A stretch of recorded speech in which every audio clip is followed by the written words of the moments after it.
Hello everybody, welcome back to the channel. The video you're about to watch is the Friday Night Smackdown review, the go home show before SummerSlam. So roll the intro and we will get right into it.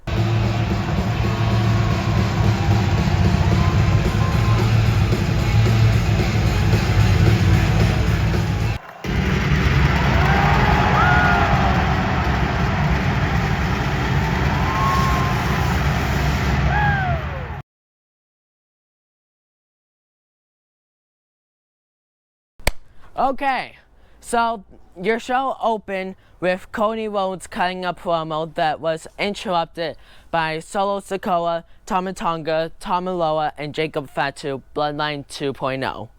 And basically, they just wanted to send a threat pretty much because Jacob Fatu, Tama Tonga, Tongaloa came through the crowd actually, and Solo actually just walked out.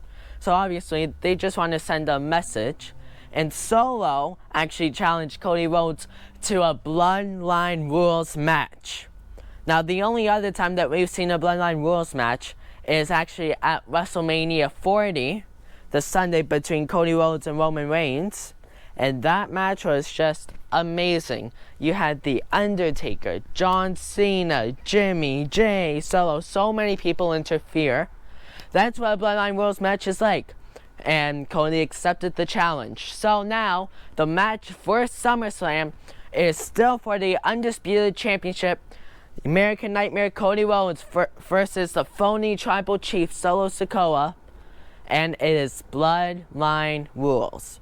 So, I made a predictions video for SummerSlam, but I kind of wanted to change my prediction for that match. So, also on the show, we would get into it a little bit more later. Jacob Fatu and Tama Tonga won the Tag Team Championships. So, I actually think that Solo Sikoa might win the Undisputed Championship tonight and even actually be champion. I can't even believe I'm saying those words, but it might end up happening. Anyways, let's move on to the next thing that happened on our show. It was the first match of the night between Carmelo Hayes and Andrade. These two have been feuding for quite a while now, and this match was actually pretty solid. There were so many great high-flying moves because both of them, they like flying from the top rope. Even though for Andrade's size, he can still do it, which is amazing. Andrade ended up winning the match, and it was actually their second match, I believe, and Andrade has won both. So it's going to be interesting to see where that story goes.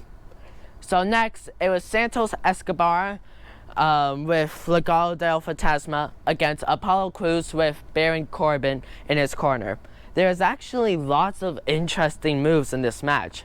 I don't really see them fight that often, so it was really interesting for me to see their movesets. I really did enjoy that match.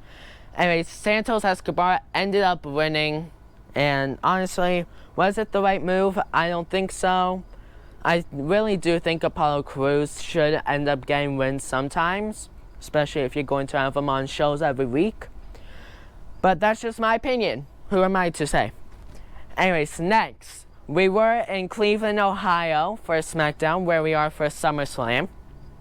And Logan Paul is from Cleveland, at least we think. LA Knight kind of said something different. Anyways, so it was Logan Paul's homecoming, and it was actually a really entertaining promo. I really enjoyed it. Nick Aldis was out there. Logan Paul had some doofuses out there with him. It was actually really funny. And they tried to announce a banner that would be hanging from the arena. It was vandalized by LA Knight, yeah. It was vandalized by him, had a nice big yeah on it. I love doing yeah. Anyways, back to it. And it was actually really funny. Then LA Knight came out, had a whole promo. And then LA Knight ended up stealing the Primobile, I call it. I will put a picture on what I'm talking about. And I'm not sure where Grand Theft Auto really comes into wrestling, but that's what we're doing now. Anyway, so let's move on. Then we had Bianca, Jade Cargill, versus Unholy Union, trying to get their women's tag team championships back.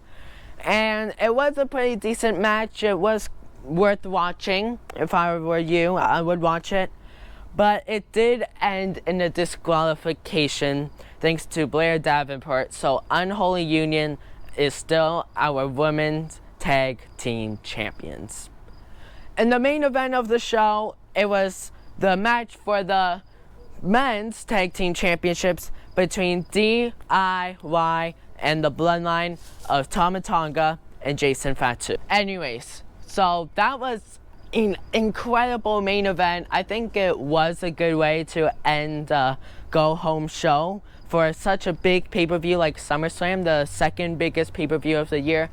The Bloodline ended up winning that match, so now the Bloodline has the tag team championships, and maybe Solo might win the Undisputed Championship tonight at SummerSlam. We don't know. We won't know until it actually ends up happening. And of course, there will be a SummerSlam review. Unfortunately, I don't think it will be released until Monday, but I'm not sure. The SummerSlam review will be released on a Sunday or Monday. Then of course, you'll get your Monday Night Raw review. Anyways, so now it's time for me to give my rating for this Friday Night Smackdown. I gave Raw this week a 8.5 out of 10 because it was a fairly decent show. I'm gonna give this show personally a 8 out of 10. There's good moments, just SmackDown the last few weeks hasn't been as entertaining as Monday Night Raw in my opinion, and I see lots of people saying that.